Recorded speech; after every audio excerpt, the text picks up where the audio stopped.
Je m'appelle Myriam Ben Simon, je suis psychothérapeute et conseillère conjugale en Israël. Et bien sûr, je travaille aussi avec la France et à distance ou quoi, maintenant tout est possible. Et ce soir, on va parler de la communication. Pas seulement de la communication, comment on va dire, pas seulement la communication positive, les bons outils, et ainsi de suite, parce que parfois on les connaît et c'est pas pour ça qu'on arrive à les utiliser. On se rend compte que souvent ça bloque, que souvent il y a des barrages comme ça, il y a des choses qui coincent. On se reconnaît pas forcément, on se dit ah oui j'ai voulu être gentil puis il m'a sorti de mes gonds, j'ai pas réussi, après on culpabilise, on se sent mal. Parfois, enfin il y a toutes sortes de situations en fait où on sent que la communication vraiment elle fonctionne pas, elle passe pas, c'est pollué, il y a des parasites sur la ligne, ça colle pas. Et ce que je veux qu'on voit ce soir justement, c'est le pourquoi, c'est qu'on identifie le pourquoi ça ne passe pas.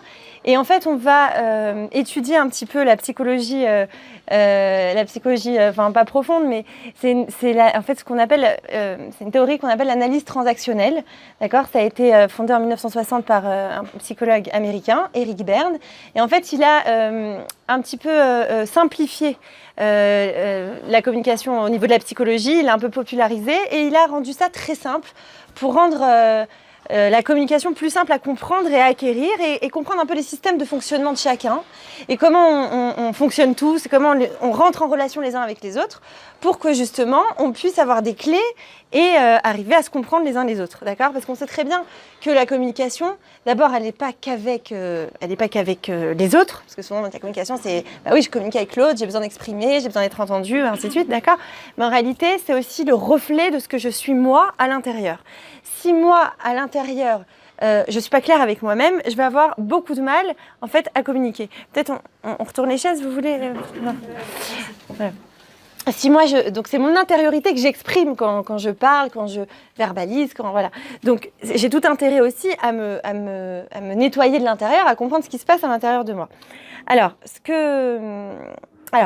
l'analyse transactionnelle, quelque part, c'est magique parce que ça nous éclaire sur beaucoup d'éléments de notre personnalité et de la personnalité des autres, on va dire. D'abord, avant de commencer vraiment à rentrer dans le vif du sujet de la communication, on va très rapidement voir un peu ce qu'elle explique, cette analyse transactionnelle, sur soi, sur le moi profond. Elle dit d'abord qu'on a qu'on joue soi-même, en nous, on a 3 rôles. On a le parent, d'accord, et qui est influencé par ce qu'on a vu nous-mêmes en tant que modèle parental de nos parents. Donc on a moi parent, donc ça va être un peu le moi responsable, je prends mes décisions, je vais décider que cette année je me lève tous les matins à 6h pour faire d'abord mon sport et mon repas du matin et ensuite je me lèverai les enfants. Vous voyez, ça c'est le moi responsable. Ensuite on a donc le parent. On a le moi enfant, c'est-à-dire que là c'est notre côté plus créatif, plus émotionnel, plus intuitif. J'ai envie, et c'est aussi mon côté pulsion, hein, j'ai envie d'une glace là maintenant, je sais que c'est pas l'heure, il est minuit mais c'est pas grave, j'ai envie d'un petit truc sucré. Tous ces moments où je sens que je fais plus appel à mon être, en fait à toutes mes émotions, c'est le moi enfant. D'accord ? Et on a entre les deux, celui qui fait la balance entre l'enfant et le parent, parce qu'on comprend bien que c'est l'opposé, et bien c'est l'adulte. D'accord ? Donc l'adulte, c'est moi qui fais la balance entre ces deux-là, et l'adulte, c'est celui qui prend les décisions comme il faut les prendre, on va dire. Maintenant, si j'étais qu'un adulte, on va dire, si je prenais que des décisions d'un adulte, je serais toujours très sérieux et je fonctionnerais un peu comme un robot. Je le fais, d'accord, ça c'est important de le faire. Là, il faut profiter, je profite. Mais j'aurais ni les émotions, ni le côté je sais prendre mes décisions. On a besoin de ces 3 tendances, on va dire, pour être bien. Maintenant, toute la difficulté, quelque part, c'est d'être dans l'équilibre de ces 3 mois, on va dire. De savoir repérer à quel moment c'est bon d'être parent, à quel moment c'est bon d'être enfant. Parce que oui, c'est bon aussi, on a tous un enfant en nous qui vibre, voilà. Et à quel moment il faut trancher entre ces deux-là. D'accord ? Parce qu'il y a des personnalités qui vont avoir une plus grande tendance à être enfant. D'ailleurs, celui qui est enfant, c'est celui qui est en général irresponsable. Hein. Complètement, il s'en fout de tout. D'accord ? Et on a compris, le parent, c'est celui qui est très responsable. Maintenant, être trop parent, ça mène pas non plus à l'équilibre, à l'épanouissement. Parce que quand je suis trop parent, je suis dans l'hyper-responsabilité. C'est-à-dire que je ne m'octroie jamais de moment pour moi. Je pense toujours à ce qui doit être fait, ce que je dois faire. Mais je ne pense pas à mes émotions, à ce que je ressens. Je refoule tout et je pense à ce que je dois faire. Donc ça, c'est assez étouffant. Et à la longue, ça peut amener des burn-out ou quoi que ce soit, d'accord? Je craque à un moment donné parce que c'est très lourd à porter, c'est très pesant pour mes petites épaules. L'enfant, à un moment, quand je suis pas responsable, à un moment, je vais m'en prendre des claques, on le sait, d'accord? Donc, effectivement, il faut trouver le juste équilibre, c'est toute la difficulté. Maintenant, maintenant, alors, en quoi ça joue dans ma communication, d'accord, avec l'autre, évidemment, c'est est-ce que je vais parler plutôt en tant que parent, en tant qu'enfant, en tant qu'adulte. Je vous donne un exemple. Dans un couple, si, par exemple, là, on est que femme, oui. Donc, si votre mari, il vous dit ah, mais un manteau, il fait froid. Vous avez l'impression un peu que c'est votre père, quoi. Genre, oui, papa, d'accord, je mets un manteau. Va travailler, t'as pris du retard. Genre, vous êtes étudiante, vous savez pas. Va aller travailler. Oui, papa. Bon, un peu, ça va. Beaucoup, c'est bon, t'es pas mon père. Vous voyez, donc dans la communication, ça peut aussi me déplaire qui commence à prendre ce rôle-là.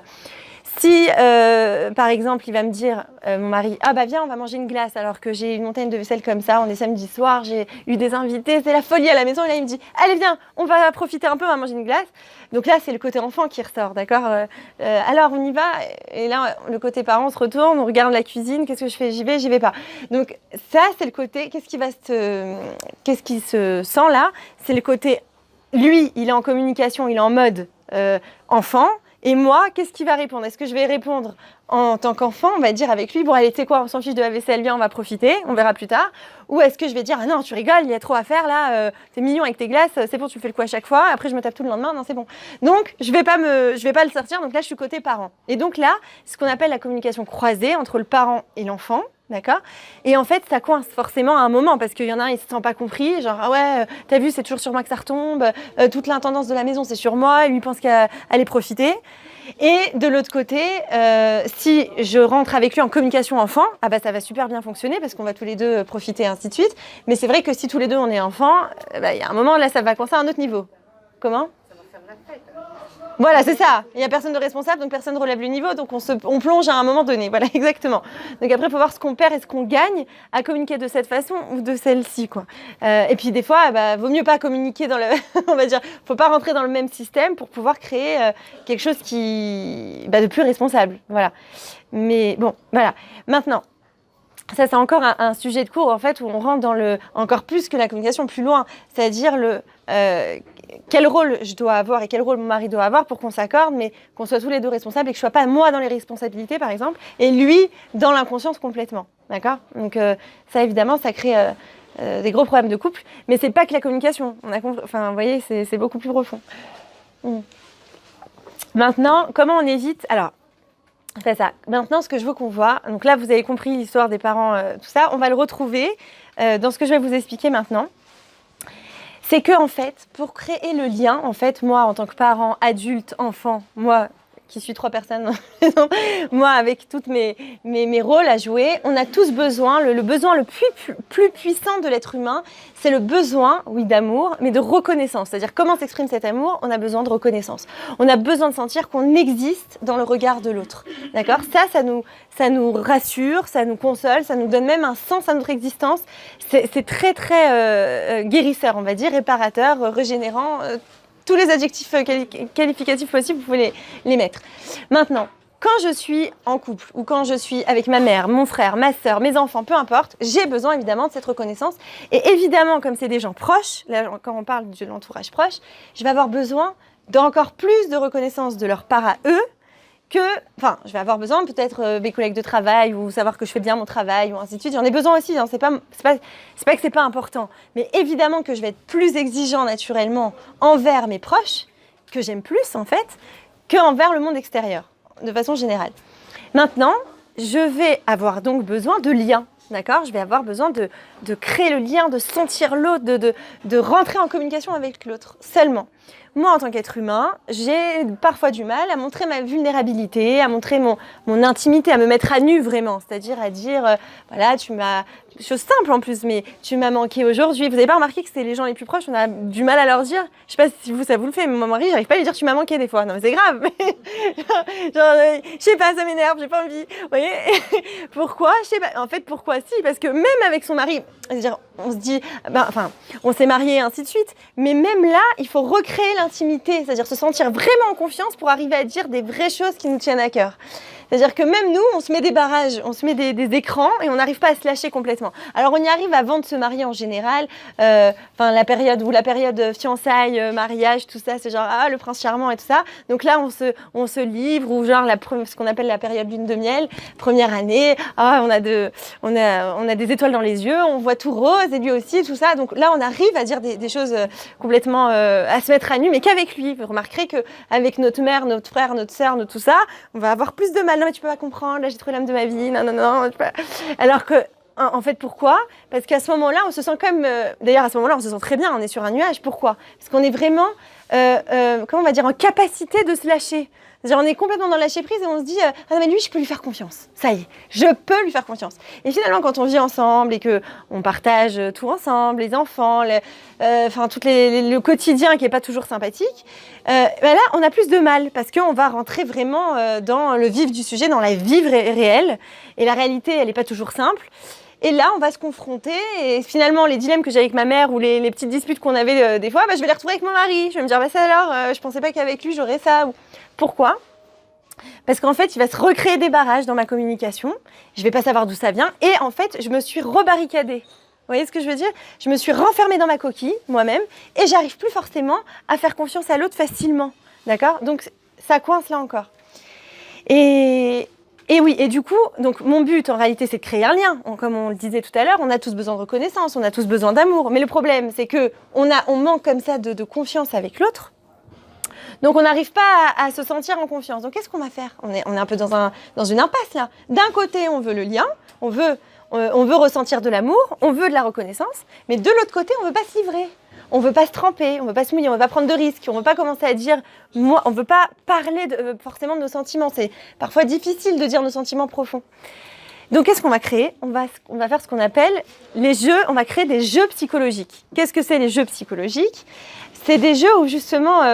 vous voyez, par exemple, quand on plaisante des couples qui sont mariés depuis 50 ans, genre papy, mamie, et on entend d'un coup le grand-père qui dit « Ah, où est ma brosse à dents ? Encore, elle a disparu !» Et là, il y a la petite qui regarde sa sœur et qui dit « Ah là là, c'est toujours pareil, hein, papy, mamie, qu'est-ce qu'ils sont marrants, qu'est-ce qu'ils sont drôles. » Genre, ils vont toujours avoir les mêmes conversations. « Ah, mais tu m'as rangé ma veste, et où elle est maintenant ? Je sais pas où elle est. » Alors, on se dit « Ah bah c'est drôle. » Mais en fait, c'est quoi ça ? C'est un jeu psychologique pour sentir le lien avec l'autre, en réalité.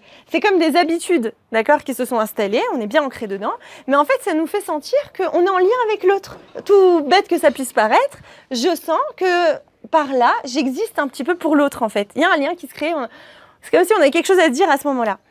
Maintenant, évidemment, en réalité, on rêve d'un autre lien, nous, d'accord ? Mais comme on a dit, on n'arrive pas à y accéder, alors on va passer par d'autres chemins qui ne sont pas forcément constructeurs, qui sont même, je dirais, consommateurs de beaucoup, beaucoup d'énergie, qui sont épuisants, mais pourtant, on va continuer sans cesse à aller vers ce chemin-là.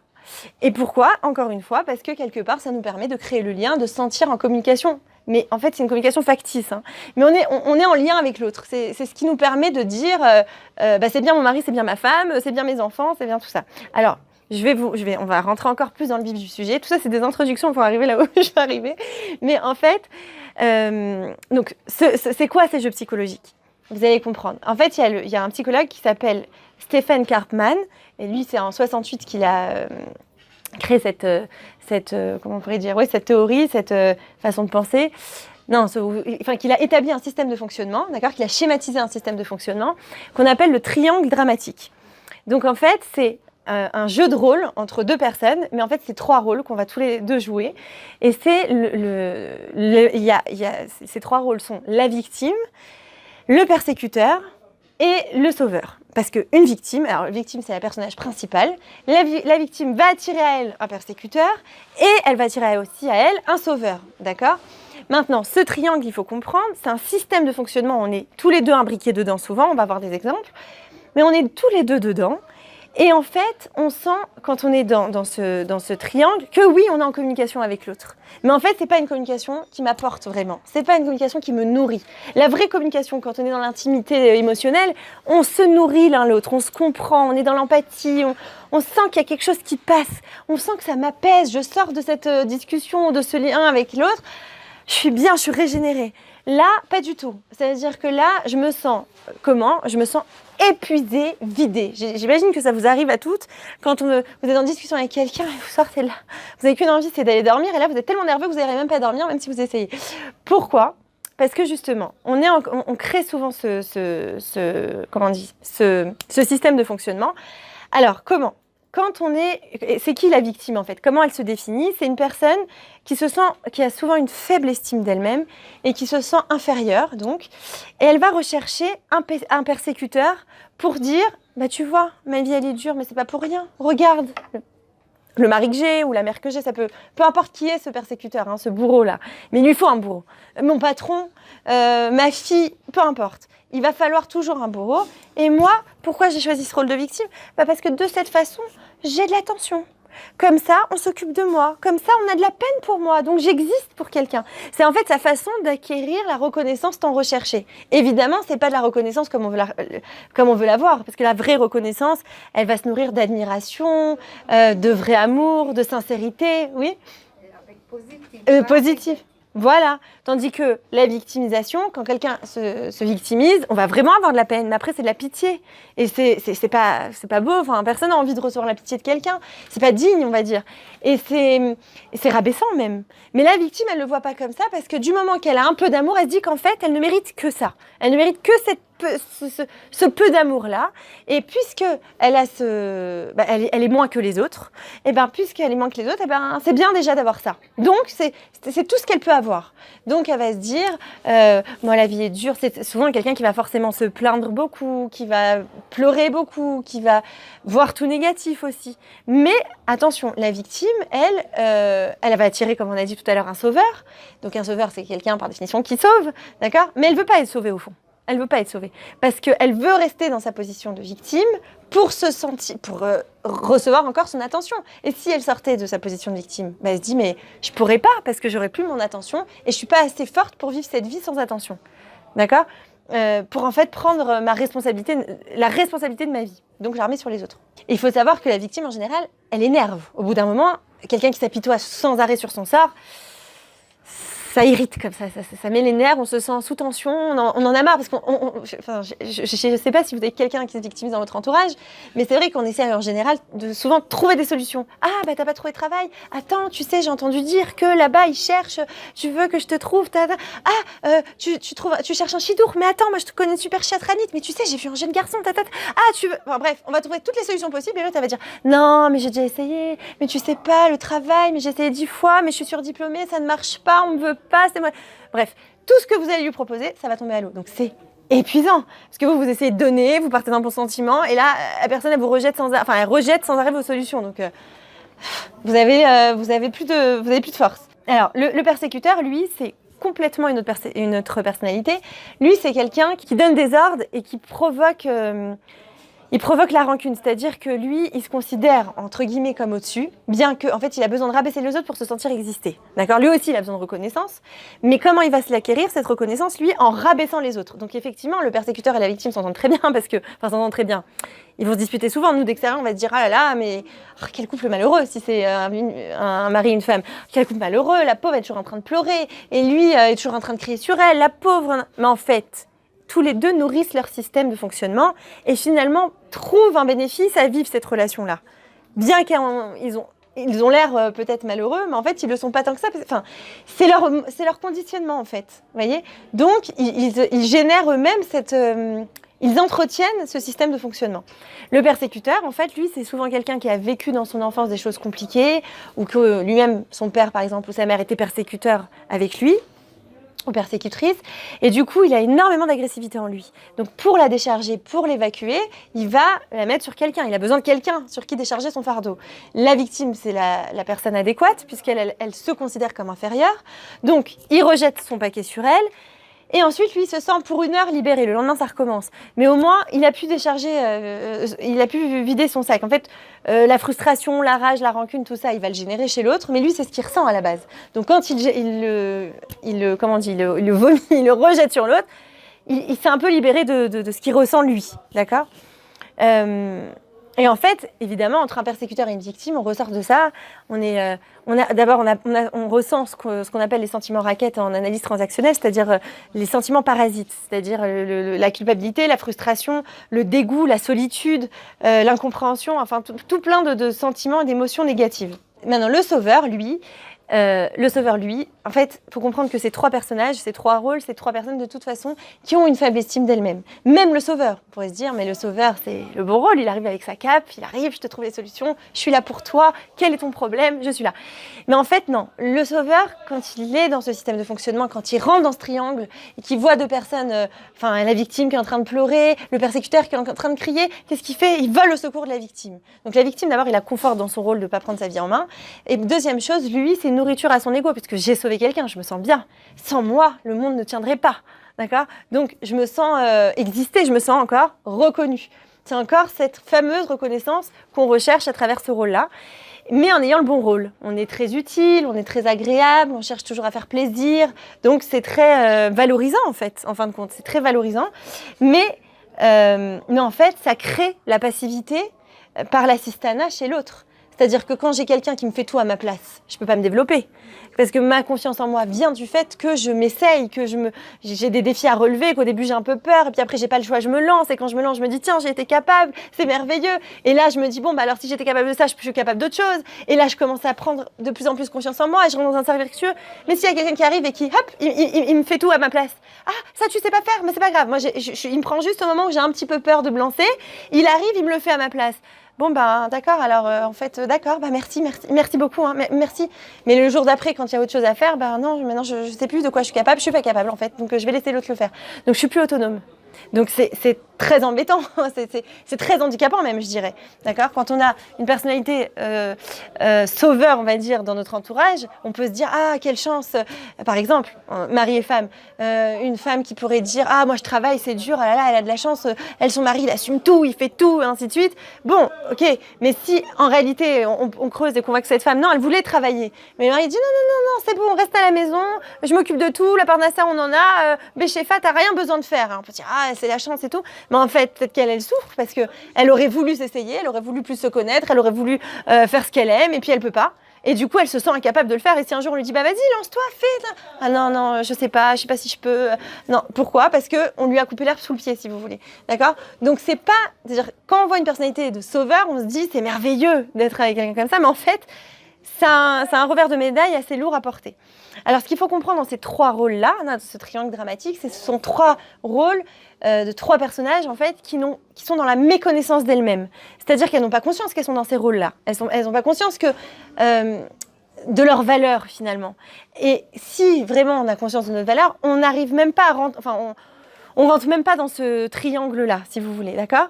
C'est-à-dire que moi, je suis en face d'une victime, si je vais bien, si émotionnellement je suis bien, si j'ai une bonne estime de moi, une estime de moi stable, la victime, elle va se victimiser, elle va me pleurer, qu'elle veut des solutions parce que sans moi, elle va pas s'en sortir. Elle me fait sentir, oui, parce que la victime, en général, elle fait sentir à l'autre que elle a besoin qu'on l'aide, qu'elle est vraiment perdue.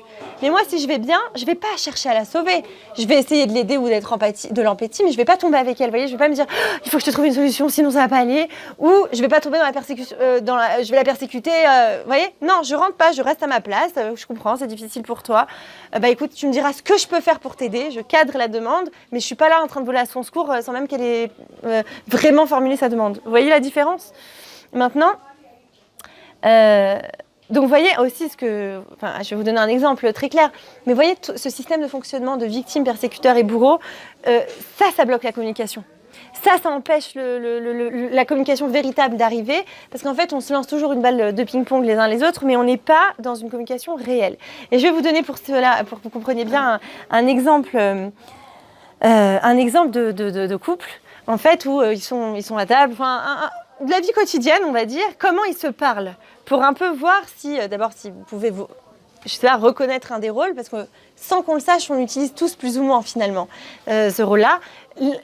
Un des trois, hein, et c'est interchangeable, c'est-à-dire qu'on peut une heure être une victime, la demi-heure d'après être un sauveur et la deuxième heure être un persécuteur. Vous allez le voir, c'est ça qui est incroyable. Mais on va avoir une personnalité à tendance un peu plus victime ou à tendance un peu plus persécuteur. Et ça aussi, je vais vous faire comme un petit test, comme ça vous allez pouvoir vous reconnaître. Alors, on va faire voilà, je vais lire doucement un exemple d'un couple. Donc, il y a David et Déborah qui sont à table à la maison. Et puis, David qui arrive à table. Et là, il commence vous allez me dire, vous, ce qu'il est. Ah, c'est encore brûlé ce qu'on mange. C'est pas possible, ça. Persécuteur. Voilà. Alors, la Déborah qui répond, mais il a fallu que je réponde au téléphone. Victime. Encore le téléphone, mais t'es toujours au téléphone. Persécuteur. Mais je suis bien obligée de répondre quand il sonne. Victime, vous voyez déjà le son. Et voyez, victime, c'est souvent comme ça. Je suis obligée, j'ai pas le choix, c'est pas ma faute. Vous voyez, ce genre déjà d'intonation et de mots. Je suis obligée, mais t'es obligée de rien. En vérité, vous allez me dire, oui, on a des obligations, d'accord. Mais finalement, c'est pas une obligation, c'est un choix. Si j'ai décidé de répondre au téléphone, c'est mon choix, c'est pas une obligation.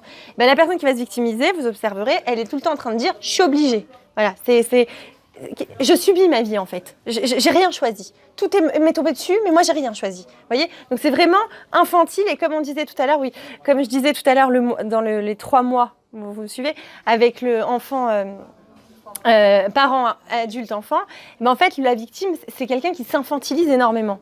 C'est-à-dire qu'elle se prend comme le petit enfant qui peut rien faire et qui est incapable de rien et qui c'est pas sa faute. Vous voyez, c'est pas sa faute. Voilà, c'est ça. Il n'a pas grandi quelque part. C'est comme s'il avait peur de grandir. David qui continue. Et le répondeur, il sert à quoi ? Si tu le laissais faire son travail, tu pourrais faire le tien correctement. Vous avez compris, voilà. Déborah, mais on ne sait jamais ce qui peut arriver, il faut que je réponde. C'était important. Et si c'était ma mère ou ta mère, ou je ne sais qui a besoin d'aide, il faut que je sois là pour elle. Donc là, en fait, elle se transforme en sauveur. Genre, sans moi, le monde ne tient pas. D'accord ? Alors, David, mais je travaille toute la journée à un poste que je déteste. C'est tellement dur déjà. Voilà, vous avez compris, en 2 secondes, il a viré, il est devenu lui la victime. Et là, ah oui, je sais. Alors ça, c'est Déborah qui répond. Oui, je sais, tu fais un travail difficile. Qu'est-ce que je peux faire pour t'aider ? Sauveur, bravo. C'est bien là, je suis contente de dire que j'ai bien expliqué. Alors lui qui dit, et je ne peux même pas m'asseoir pour un bon dîner. On a compris, victime. Et elle qui continue, mais je peux faire autre chose si tu veux. Dis-moi ce que tu veux, je le fais tout de suite. Sauveur. Et lui qui continue, mais si tu... tu vas pas me faire un repas là, ça va prendre encore 3 heures, moi je suis fatiguée, j'ai besoin d'aller dormir. Et il est revenu persécuteur. Et elle qui dit, mais si tu te bougeais pour répondre au téléphone, je serais pas obligée d'être au four et au moulin, et le dîner ne serait pas brûlé. Pardon. Donc elle, qu'est-ce qu'elle devient maintenant ? La persécutrice. Voilà. Et en fait, vous avez compris que ça peut durer des heures et des heures et des heures. Alors là, on l'a fait genre en forme un peu de jeu, genre vous me disiez qui c'était, mais si je vous avais pas fait ça, je vous aurais saoulé. Même si c'est pas vous qui le vivez, on le raconte, ça vous aurait saoulé parce que ça dure 1 heure et ça s'envoie la balle et ça se renvoie la balle et ça finit là et ça recommence là. Et on s'atteint pas. On se connaît pas, c'est-à-dire il n'y a pas une communication profonde, réelle, véritable, authentique, il n'y a rien de tout ça. Il y a juste, on se tire dans les pattes sans arrêt, d'accord ? Et c'est pour ça qu'il faut sortir de ce système de fonctionnement dans lequel on peut tous rentrer, et c'est ça exactement ce genre de schéma-là qu'on appelle les jeux psychologiques. Rappelez-vous du grand-père et de la grand-mère, 50 ans plus tard, ils sont toujours en train de s'embrouiller pour où est ma veste, où est ma brosse à dents, où tu m'as rangé ci, il crie dans la maison, et il fait ça depuis 50 ans. Il est toujours dans son jeu psychologique. Vous voyez ce que je veux dire ? Comme si ils n'ont toujours pas réussi à créer le lien. Parce qu'en réalité, c'est quoi la solution ? En réalité, quand on a un vrai lien avec l'autre, finalement, on sait qu'on est reconnu. D'accord ? On sait que l'autre me reconnaît. Donc, j'ai moins besoin de rentrer dans un faux lien avec l'autre, ou de le titiller un peu, ou d'hurler un peu sur lui, histoire de sentir s'il y a quelqu'un qui me répond, ou de pleurer pour avoir un peu d'attention. J'ai pas besoin de tout ça. Parce que je sais que j'existe pour l'autre. Vous voyez ou pas ?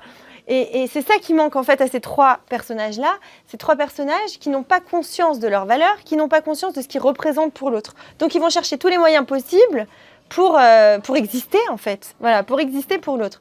Comme le mari là qui rentre de son boulot et qui voit que c'est brûlé. En réalité, au fond, si on va au fond des choses, certainement qu'au fond, d'abord il a envie qu'on le plaigne, il a envie qu'on lui dise comment ça a été ta journée, qu'est-ce que tu as fait, raconte-moi, voilà. Et puis il a envie d'attention.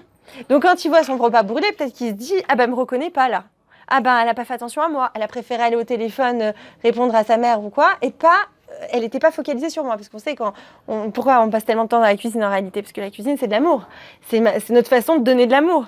Donc quand l'autre, il reçoit son repas brûlé, peut-être qu'il a l'impression « Elle m'a pas reconnu. Donc hop, il va commencer à rentrer en guerre avec l'autre pour créer un lien. Je suis repartie à parler vite là. Voilà. Faut que je lise. Voilà. Ça ira mieux. Donc vous l'aurez compris, voilà, on crée ce lien pour se sentir exister, mais c'est pas la bonne chose à faire. Maintenant, comment on sort de ce triangle? D'abord, comment on n'y rentre pas? Déjà, c'est encore mieux.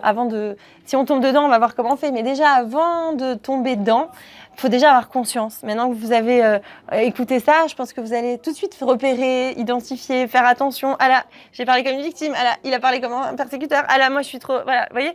Donc, déjà, vous pouvez prendre du recul là-dessus et vous dire, non, c'est pas la bonne chose. Est-ce que j'ai vraiment besoin de reconnaissance maintenant? Est-ce que là, je me suis sentie reconnue aujourd'hui? Est-ce que j'ai pas besoin d'affection? Où j'en suis moi, en fait? Avoir conscience de ses propres besoins va nous aider, en fait, à exprimer à l'autre de quoi j'ai besoin. Mais d'abord, en fait, il faut déjà être clair avec soi. Comme je vous disais tout à l'heure, la communication, si moi-même, je suis pas au courant de ce qui se passe à l'intérieur de moi, de mon intériorité, j'aurais beaucoup de mal à le transmettre à l'autre. Donc, moi, qu'est-ce qui se passe chez moi? De quoi j'ai besoin? Et des fois, voilà, ces trois personnages-là sont vraiment dans la méconnaissance d'eux-mêmes et ils sont tellement dans la méconnaissance que, comment on va dire, ils vont créer un lien un peu fictif comme ça, factice et faux et destructeur et voilà, qui épuise, qui fatigue, mais juste parce que en vérité, ils sont en manque eux-mêmes. Ils sont en manque d'affection, ils sont en manque de reconnaissance, ils ont besoin d'amour, ils ont besoin de force en fait, et ils savent pas comment l'exprimer, et donc ils s'y prennent mal, d'accord? Donc déjà, première chose, avoir conscience de mes besoins. Là, par exemple, j'ai passé une dure journée, disons là, je suis à la montagne, j'ai fait une grande randonnée, je suis épuisée, j'ai besoin de décompresser, j'ai juste besoin de m'asseoir et rien faire. Bon, peut arriver. Je dois l'exprimer au lieu de dire, par exemple, ce qu'on va avoir tendance à dire, vous me coupez si je me trompe, mais on va avoir tendance à dire, à faire quand même, d'accord, à pas s'écouter parce qu'il n'y a pas le choix, on fait, et puis après on va comme le reprocher à l'autre. Ouais, toi tu t'es pas levé, toi t'aurais pu le faire, et donc on est persécutrice là en fait. Et pourquoi? Parce qu'on a eu l'impression nous de subir, d'accord, de se forcer à faire parce qu'on s'est dit il n'y a pas le choix, et finalement on reproche à l'autre alors que l'autre, il nous a pas forcé à faire tout ça, à moins qu'il nous ait dit fais le repas et alors qu'on était crevés, mais enfin, je veux dire c'est aussi notre choix. Même si on est parti le faire ce repas, disons, allez, prenons cet exemple, même si je suis partie le faire ce repas, c'était aussi à moi de dire, si j'avais pas envie, je suis désolée chérie, j'ai trop marché aujourd'hui, j'ai pas envie. Vous voyez ou pas? Non, tu sais quoi, on va se faire des œufs au plat ce soir. On peut faire ça aussi. Mais si on choisit de pas le faire, on peut être aussi motivé par les peurs. Non, il va y avoir un conflit, il va s'énerver ou il va penser qu'il est pas reconnu. Peu importe. Mais j'ai quand même choisi. Vous voyez ce que je veux dire? Donc quand je prends conscience de ce que je choisis et je me dis non, je suis pas en train de subir là. Je suis en train de vivre ce que j'ai décidé de vivre. Parce que je peux dire oui ou non à ce que je suis en train de faire. Je suis pas obligée de dire oui. D'accord? Donc, à partir de ce moment-là, déjà, je me sens plus calme. Ensuite, je peux me dire, mais là, j'ai besoin de reconnaissance, ou j'ai besoin d'amour. Et ça, je sais pas si ça vous le fait, mais je pense qu'on n'en a pas forcément conscience. J'ai besoin de reconnaissance à ce moment-là, ou j'ai besoin d'amour. Des fois, même moi, j'ai pas envie de me le dire. Parce que parfois, je me dis, non, mais j'ai pas besoin, tout va bien, j'ai juste besoin de dormir, ou j'ai juste besoin qu'on me foute la paix. Mais j'ai pas forcément, vous voyez? Alors qu'en fait, si moi-même, déjà, je suis honnête avec moi-même, de quoi j'ai besoin maintenant? Je me sens pas bien là, ou je me sens fatiguée, je me sens épuisée, mais de quoi j'ai besoin? Et en fait, quand je fais le vide avec moi-même, et quand je fais le clair avec moi-même, je vais plus, encore une fois, être dans le reproche avec l'autre, ou dans la victimisation pour avoir de l'attention, ou avoir besoin de sauver l'autre pour me sentir utile et donc valoriser. Parce qu'en fait, vous avez compris, tous ces rôles-là, c'est vraiment pour me sentir important quelque part, ou voilà, reconnu par l'autre. Donc déjà, je fais le clair avec moi. Ensuite, et ça c'est valable pour les enfants aussi, je fais en sorte d'être, comme je vous ai dit tout à l'heure, dans une sorte de confiance avec l'autre. C'est-à-dire que je n'attends pas d'être dans une situation de stress pour donner du positif à l'autre. D'accord? Ça veut dire, par exemple, là, le mari qui vient de rentrer du boulot, il a envie que sa femme le reconnaisse, on va dire, qu'elle lui donne de l'affection, que tout ça. Il va mal s'y prendre pour lui exprimer ça. Donc elle va s'énerver, ainsi de suite, et ça peut durer toute la soirée. Et finalement, personne ne s'est rencontré, on a fait que se croiser, donc c'est quand même dommage. Si, dans la journée déjà, pendant que tous les deux on est au travail ou occupés ou quoi, on s'envoie des messages « Ah, mon mari, j'ai hâte que tu rentres », ça a l'air comme ça kitsch quoi, ça a l'air vraiment bébête, mais en fait ça a énormément d'importance parce que quand je sens que j'existe pour l'autre, même quand on est tous les deux dans nos occupations respectives, je me sens exister pour l'autre, le soir je vais être moins en attente. Parce que là, et chez les enfants, c'est très valable. C'est-à-dire quand on les a pas vus la journée, ils sont au GAN ou peu importe, enfin à l'école ou moi je suis au travail et on se retrouve le soir. Souvent ils sont très nerveux, très excités, ainsi de suite. Mais parce qu'ils ont besoin, ils n'étaient pas avec nous toute la journée. Eux aussi ont accumulé de la tension à l'extérieur, à l'école. Eux aussi ont eu des défis à relever. Ils ont les copains à l'école. Des fois c'est cruel les enfants entre eux, peu importe. Il en manque d'affection, il en manque d'attention. Si déjà, par exemple, tout simplement, en Israël, je sais pas si ici on fait des sandwichs à 10h pour les enfants, on met un petit mot, ah, je pense à toi, ou même à peine il arrive à la maison, on le prend tout de suite dans les bras. Donc déjà, on a calmé, en fait, on lui a montré déjà qu'il existait pour nous. Donc il y aura moins de, on va dire, besoin de rentrer dans ces jeux psychologiques qui ne mènent à rien. Vous voyez l'idée ? Donc voilà, ça c'est valable et pour les enfants et pour les adultes. Ensuite, si jamais on est déjà dans ce triangle, d'accord, si on voit que déjà la personne elle est ou persécutrice ou victime, peu importe, à ce moment-là, ce qui est important déjà, évidemment, c'est déjà d'avoir la clé, la vraie clé, mais ça se travaille parce que c'est pas toujours en 2 minutes, mais enfin c'est jamais en 2 minutes, c'est pas magique. Mais l'estime de soi, quand elle est stable, en général, on n'arrive à pas rentrer dans ce jeu, dans ce triangle dramatique, parce que justement, on a conscience de notre valeur et donc on n'a pas besoin finalement de cette reconnaissance à tout prix en fait. Donc on rentre pas forcément, par exemple l'autre il m'attaque, on se dit dans notre tête mais ça lui appartient ça. Il va commencer à me dire t'es pas à la hauteur, t'as pas fait bien les pommes de terre, t'es trop brûlé. Bon ça je prends la cuisine parce que c'était l'exemple, mais sur tous les domaines, même un patron qui crie son employé, peu importe. Je vais pas le prendre pour moi, je vais me dire ça lui appartient. Il a son vécu, il a son lot d'agressivité en lui, il a besoin de l'évacuer, il a cru que j'étais la bonne personne, je le suis pas, j'adhère même pas. Donc moi je sais qui je suis, je sais ma valeur, je la connais. Ça me touche pas. Donc en fait, je rentre pas ni dans la victime avec lui, parce que si j'ai pas beaucoup d'estime de moi, qu'est-ce que je fais ? Je pleure. Ah, comment je peux dire ça ? Mais c'est qu'il a raison en fait. Ça me met le doute en moi. Mais c'est qu'il a raison. Sinon, j'aurais jamais dit ça. Sinon, j'aurais pas fait comme ça. Si j'ai raté là, c'est qu'il a raison. Bref, je lui donne du crédit en fait. Donc je le laisse rentrer en moi, et moi, je suis perturbée, je me sens agressée, ainsi de suite. Donc je deviens ou victime en fait. Enfin, c'est un persécuteur, oui, victime. Voilà, pareil, si, comme je vous ai dit tout à l'heure, si je suis en face d'une victime, quand je suis bien avec moi-même, je vais pas forcément voler à son secours. En fait, le sauveur aussi, il faut comprendre une chose, c'est que, parce qu'après on va dire, mais alors j'ai plus le droit d'aider personne, sinon je vais être taxée de sauveur, ou moi-même je vais me dire, ah non, je suis un sauveur maintenant, avec ce qu'on a dit. Non, en fait, ce qui se passe, c'est qu'un sauveur, un sauveur, c'est quelqu'un qui aide sans même qu'on lui ait demandé. C'est quelqu'un comment dire, il agit sans même qu'on ait demandé, mais c'est des fois gênant même. C'est-à-dire qu'on se dit, mais elle est où ma place ? Et c'est quelqu'un qui va beaucoup donner, mais quand nous, on veut rendre, on veut donner, on veut faire quelque chose, ah non, moi j'ai tout ce qu'il me faut, tout va bien. Mais attends, pourquoi moi, quand j'ai besoin, tu es toujours là pour moi, et moi, quand je veux te donner, tu me permets pas ? Alors on pourrait dire, c'est quelqu'un de très bon cœur, mais ça a un double tranchant, parce que ça veut dire aussi que dans la relation, elle est pas saine, parce que moi, j'ai pas ma place finalement. Il y a qu'un donneur, c'est pas bon. Donc, j'ai pas de place dans cette histoire. Je suis que inférieure à toi, parce que quand je reçois malgré tout, ça veut dire quelque part, c'est comme si je suis au-dessus. Voilà. Si on me laisse pas rendre, c'est comme si l'autre, il était toujours au-dessus de moi. Et ça, c'est pas une bonne argache, c'est pas un bon sentiment pour moi-même. Donc, pour être quelqu'un qui aide sans être un sauveur, c'est d'abord tout simplement, la première étape, c'est d'attendre qu'on nous demande. C'est avant d'être aidé, avant d'aider, d'abord tu me le demandes. Si tu me demandes pas, moi je rentre pas dans ton monde si tu m'as pas demandé. Vous voyez ? Alors que, je sais pas, vous connaissez certainement des gens qui... C'est hyper gentil, vous êtes hyper gênés. Il n'y en a pas qui me vient là. Oui, un déménagement, oui, c'est venu hier ça. Un déménagement par exemple, et genre ma meilleure amie, elle arrive avec les cartons, elle commence à tout m'emballer. Imaginez un truc comme ça.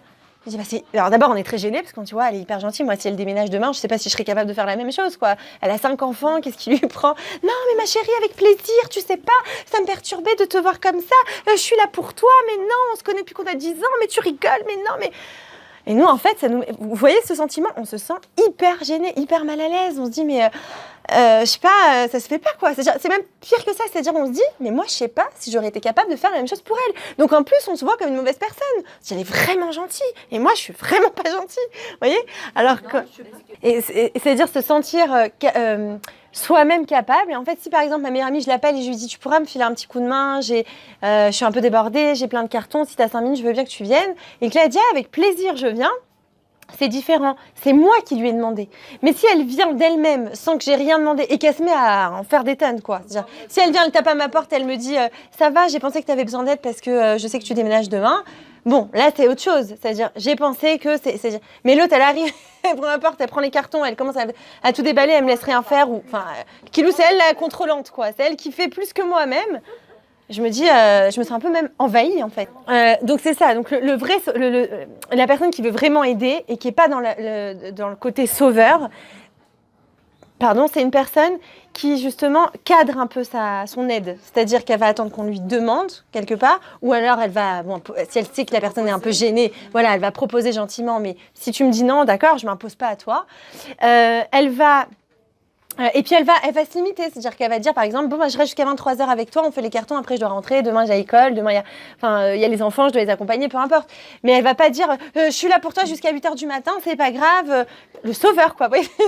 Je caricature, mais pour que vous compreniez l'idée, le sauveur c'est celui qui, vous avez l'impression qu'il pourrait vous donner sa chemise, que ça le dérange pas. Et là, c'est un peu trop. On se dit, mais on est dans le trop, vous voyez, on est dans l'extrême. Donc on peut aider, bien sûr qu'on peut aider, il faut aider d'ailleurs, mais en respectant l'autre. Comment ? L'autre côté du sauveur. Côté, oui. Ah oui, mais complètement. Là, et puis des fois, exactement, la personne, elle dit, non, t'es gentil, merci de m'aider, mais j'ai pas envie. Et là, la personne qui n'est pas à personnalité sauveuse, pardon, elle est complètement réceptive de ça. Elle dit, d'accord, il n'y a pas de problème. La sauveuse, par exemple, elle va pas supporter. Elle va dire, comment ? Mais non, je suis là pour toi. Elle va insister. C'est-à-dire, c'est un... Vraiment, je me sens envahie par ce genre de personnes des fois. Alors qu'on se dirait... Lourd, là, ça devient extrême, je trouve. Oui, ça devient extrême, mais c'est ça. Il y a beaucoup de personnes comme ça qui exagèrent, parce que je trouve ça un peu extrême. Ah ouais.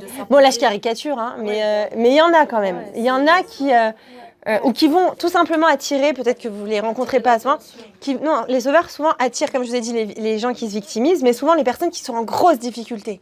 Donc, on ne va pas les rencontrer tous les jours, nous, genre les gens qui ont une estime de soi stable et que ça va, ils ne vont pas forcément rencontrer les sauveurs à tous les coins de rue. Par contre, les gens qui sont dans la difficulté, ils vont avoir l'impression de rencontrer souvent des gens. Ah, celui-là, comment il m'a aidé, heureusement qu'il était là, comment j'aurais fait sans lui. Voilà. Comment j'aurais... Et ben pourquoi ? Parce qu'ils attirent le sauveur. Vous voyez, la victime, elle attire quelqu'un qui est lui-même en faible estime de lui, qui a besoin de sauver le monde pour se sentir vivre, enfin se sentir important. Vous voyez ce que je veux dire ? Donc, quand on va bien, je vous dis, on n'attire pas les sauveurs à nous en fait. Vous voyez ce que je veux dire ? Généralement, voilà, c'est ça que je veux dire. On se dispute avec le sauveur. Ah oui. Peut-être ça, justement. Récupérer sa place. Récupérer sa place. Complètement, bien sûr, bien sûr. Je vous l'ai dit ce soir, je ne sais pas si c'est hier ou aujourd'hui que je l'ai dit, par rapport à un mari sauveur. Oui, je l'ai dit ce soir. Un mari sauveur et une femme qui veut tout simplement prendre sa place. Enfin, le mari qui a tendance personnalité sauveur. D'ailleurs, on peut très bien se marier entre personnages, on va dire là, puisqu'on est en plein dans les personnages, le sauveur avec la victime. Ça va très bien ensemble, parce que la victime, elle tombe amoureuse, elle se dit oh, il vient me sauver, il est merveilleux, il m'aide, il est génial, et puis au bout de quelques années, il revers de médaille. Mais attends, là, j'avais envie de me prendre en main un jour dans ma vie, et il m'a pas laissé. Là, j'ai pas d'autonomie, je veux grandir, je veux avancer, il n'y a pas moyen, tout est bouché, parce que le sauveur, il veut me conforter dans mon rôle de victime, parce que aussi, ça lui permet d'exister à lui. C'est la nourriture à son ego, en fait. Donc, dans un premier temps, ils s'entendent bien, mais après, il y a un moment donné, rupture de contrat, quoi. Il faut reformater tout ça. Et en fait, ça, justement, par exemple, en thérapie de couple, on va travailler sur le côté de l'estime de soi des deux, en fait, hein. Mais l'homme, par exemple, si c'est lui le sauveur, parce que des fois c'est l'inverse, l'homme, il va falloir qu'il travaille sur son estime de lui et qu'il n'ait pas peur de perdre sa place de sauveur. C'est pas parce qu'il n'est plus sauveur qu'il ne sera pas un bon mari et qu'il ne sera pas une bonne personne pour sa femme. Et c'est pas parce que sa femme existe qu'il doit se sentir menacé. En fait, c'est ça le fond du problème. Avec la femme, et lui, en fait, qu'est-ce qu'il a ? Il empêche sa femme de grandir, de par exemple travailler ou de faire des choses par elle-même, tout simplement même de s'occuper de, je sais pas, de l'administration, de payer les factures ou quoi. Il va pas la laisser parce qu'il a peur qu'elle lui prenne la place et il se dit si sans moi elle s'en sort, alors je sers à quoi moi ? Alors, comment dire ? Je vais la perdre. Elle va s'échapper. Vous voyez ce que je veux dire ? Donc en fait, il faut rééquilibrer les choses en rassurant en fait le mari, en lui montrant qu'il a une place quand même, mais qu'il n'est pas à la bonne place là. Vous voyez ? Et la femme, la laisser un peu, bien sûr, grandir, quoi. Voilà. Voilà, donc on a vu tout ça. Alors, autre chose très importante, donc dans ces trois rôles qu'on a dit, ces trois personnages-là, et bien, évidemment, pour ne pas rentrer dans ces rôles, ou si on est rentré en sortir, il va falloir prendre la responsabilité de son être, en fait. Parce que la victime, elle n'est pas responsable, elle ne se responsabilise pas, elle a l'impression que on doit tout faire pour elle. Elle n'est pas capable, c'est pas qu'elle est méchante ou quoi, c'est qu'elle ne se sent pas capable de faire les choses, donc elle ne prend pas la responsabilité de sa vie, elle dit toujours, comme je vous ai dit tout à l'heure, c'est pas ma faute, je subis parce que, voilà, je subis tout, je suis obligée de tout et c'est pas ma faute, rien c'est ma faute. Donc pour qu'elle sorte de ça, il faut d'abord qu'elle assume. Oui, j'assume mes responsabilités, j'assume mon être. Mais en fait, le sauveur et le persécuteur, c'est pareil. Le persécuteur, je dois assumer que l'autre n'a... Enfin, ma vie, par exemple, il y a quelque chose qui se passe pas comme j'ai envie, là, la canette, elle est là et elle n'est pas là, eh ben, c'est pas grave. Et c'est ma responsabilité. Je suis responsable de cette canette et je dois pas crier sur l'autre qui l'a posée là. Vous voyez ce que je veux dire? Parce que le persécuteur, qu'est-ce qu'il fait? Il accuse tout le temps quelqu'un. Il est toujours en train de blâmer, genre, c'est ta faute. Mais en fait, pour avancer dans notre vie, justement, si on est toujours en train d'accuser quelque chose ou quelqu'un, on n'avance pas. Donc, arriver à soi-même se responsabiliser. Si les trois personnages se responsabilisent, donc ils prennent conscience d'eux-mêmes, et là, ils sortent, ils ne rentrent même pas, mais bon, en tout cas, s'ils sont dans le triangle, ils en sortent complètement. Donc, pour finir, je voudrais juste pour que ça puisse vous aider, justement, non, juste pour vous dire, pour que chacune, là, ce soir, puisse reconnaître les personnalités que vous connaissez peut-être, ou même pour vous, je vais vous faire comme pas un petit test, mais non, c'est pas un test. Bon, vous allez comprendre. Si vous pensez, non, le rôle de la victime. Si vous avez l'impression que quelqu'un vous en veut, si vous estimez que vous n'avez pas de chance, si vous êtes confronté à une situation qui ne veut pas s'arranger, si vous ne vous sentez pas capable d'agir seul, si vous faites face souvent à des échecs, ou vous avez l'impression de faire face à des échecs, eh bien, vous aurez naturellement tendance à jouer le rôle de la victime. D'accord? On a tous une personnalité qui tend plus ou moins vers quelque chose, d'accord? Enfin, si on a une faible estime de soi. D'accord? Donc, voilà la victime, ce qu'elle va ressentir. Si on sent qu'on a ces questionnements en nous, c'est qu'on a plus cette tendance-là. Si maintenant vous êtes quelqu'un qui veut toujours avoir raison, si vous voulez prouver que vous êtes meilleur que les autres, si vous aimez la compétition et vous comparez aux autres, si vous vous mettez facilement en colère, si vous critiquez quelqu'un, si vous en voulez à quelqu'un, alors vous avez compris, vous allez automatiquement vous mettre dans le rôle du persécuteur. D'accord ? Parce que ce rôle, ça vous fait du bien pour vous libérer votre agressivité. Et mais en plus, le piège, le comble du persécuteur, c'est que, comme je disais tout à l'heure, ce triangle s'alimente de lui-même, d'accord? Mais pourquoi? Le persécuteur, comment il s'alimente? C'est-à-dire qu'il est agressif, il est insupportable, il crie, il blâme, il est accusateur, humiliant, tout ce qu'on veut, mais il obtient ce qu'il veut. Le problème est là, c'est que quand il est face à une victime, la victime, elle a peur, elle pleure, ainsi de suite, elle lui donne tout ce qu'il veut. Donc lui, pourquoi il va s'arrêter? Ça marche, donc il continue. Donc, on continue dans le triangle infernal. Alors que si, justement, la victime prend conscience de sa valeur, reprend sa vie en main, assume ses responsabilités, et quand le monsieur se met à crier, bon, ou la madame, hein, ça existe aussi, des femmes persécutrices, mais quand l'un ou l'autre se met, bien sûr, l'un ou l'autre se met à crier, et l'autre, oui, bien sûr, l'un ou l'autre se dit, oh, ça suffit, t'es gentil, enfin, tu peux toujours parler, cause toujours, moi, tu l'auras pas plus, ce que t'as demandé, tu l'auras pas plus, et certainement pas, tu me l'as demandé de cette façon-là, tu l'auras pas plus. Monte, descend, mais on ne parle pas comme ça, il y a un respect à avoir, à la fin, il va comprendre quand même, et c'est ça, c'est un outil pour changer ce que vous me demandiez tout à l'heure, comment le persécuteur peut changer, c'est quand il voit aussi que ça ne fonctionne pas comme ça. C'est-à-dire non, ça ne marchera pas, d'accord? Il ne reçoit pas sa nourriture comme ça, on va dire. Maintenant, si enfin vous êtes quelqu'un qui veut tout le temps plaire, si vous voulez faire plaisir à tout le monde, si vous avez besoin de vous prouver à vous-même et aux autres que vous êtes utile, aidant, alors vous aurez tendance à adopter un rôle de sauveur. Vous allez voler au secours de tous ceux qui semblent avoir besoin d'être aidés, et notamment toutes les personnes plaintives. L'avantage est que vous allez avoir une bonne image de vous-même, mais l'inconvénient auquel vous serez confronté est double. Premièrement, vous allez tomber dans le piège des gens plaintifs et des victimes éternelles, et deuxièmement, vous allez vous épuiser à vouloir aider ces personnes victimes qui n'ont en réalité aucune envie que vous les aidiez, comme on a dit tout à l'heure. Donc évidemment, c'est assez épuisant. Vous avez compris, pour sortir de ce triangle ou pour ne pas rentrer, on travaille sur son estime de soi, on s'affirme, on prend du recul et on comprend qu'en fait, ce jeu est stérile. Ce triangle dramatique dans lequel on est ne sert à rien, ne me donne pas du bien, ne me construit pas et même me détruit et m'épuise. Donc ça ne sert à rien de continuer là-dessus. Parce que parfois, on peut croire que ça peut servir. Hein. C'est pour ça que je précise bien. Non, ça ne sert à rien. Ça me construit pas. Ça me détruit de l'intérieur. Donc, déjà. Et ensuite, on se reconnecte à ses vrais désirs, à ses propres besoins. on réfléchit à ses choix de vie, à ce qu'on veut vraiment, et à ses choix de vie même minimes, quotidiens. Est-ce que maintenant j'ai vraiment envie d'aller cuisiner? Est-ce que maintenant j'ai... Oui, c'est mon choix. Parfois, je sais que je suis obligée, je sais pas, mais je peux me dire, c'est mon choix. Je suis contente, par exemple, d'avoir des enfants. Je leur ai donné la vie. Donc maintenant, oui, je vais aller changer la couche à 3h du matin. C'est mon choix malgré tout. Je reviens en arrière, on va dire. Mais même si maintenant je le vis, je vais pas me dire, ah, je subis la chose. C'est mon enfant, j'assume ma responsabilité. Les techniques Bon, alors, je vous disais, les techniques de relaxation sont très bonnes justement pour se reconnecter à soi. Faire des respirations, ça a l'air tout bête, ça a l'air d'être la chose la plus naturelle du monde. Et en fait, pas du tout. Respirer, voilà, ça nous détend énormément et ça nous permet à ressentir la joie de vivre aussi. Juste, je vous fais une petite parenthèse pour finir par rapport à ce que vous disiez sur les parents, c'est qu'effectivement, ces 3 personnages-là, quels parents vont-ils donner? Et en fait, le sauveur, on pourrait dire, ça va quand même être un parent sympa. Oui, mais en fait, il va être tellement sympa qu'effectivement, il va enlever l'autonomie à son enfant. Et il va être très laxiste, parce que comme il a un énorme besoin de plaire, et que il peut pas, c'est-à-dire, quand on éduque un enfant, on sait très bien qu'il y a des moments où on va devoir dire non, on va devoir être dur, et l'enfant va nous détester sur le moment. Mais c'est ça être parent. On sait que c'est pour son bien. Nous, on est l'adulte, on sait ce qui est bien, on sait ce qui est mal. On lui impose parfois, il n'y a pas le choix. Un parent sauveur n'arrive pas à faire ça avec son enfant parce il a un tel besoin de plaire et d'être aimé que même 5 minutes que son enfant lui fasse la tête, il supporte pas. Donc il va être très laxiste, quoi. Je te permets tout, je suis copain avec toi. Donc il n'arrive pas à prendre son rôle de parent comme il faut. La victime, elle, va être très infantile avec son c'est-à-dire que c'est l'enfant qui va devenir parent. Moi, je peux pas, moi, j'arrive pas. Émotionnellement, elle est fragile, donc elle va tout le temps compter sur son enfant pour être rassurée. Ah, j'ai passé une dure journée. Ah, je sais que t'as faim, chérie, mais j'ai pas la force. Ah, va te cuisiner et cuisine-toi et cuisine-moi en même temps. Vous voyez ce genre? Voilà.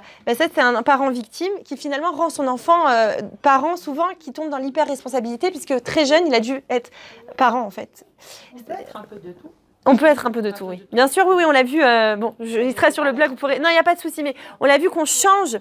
En fait, on change de rôle d'une minute à l'autre, même parfois. Mais on va avoir une tendance un peu plus développée pour un des rôles, en fonction des situations.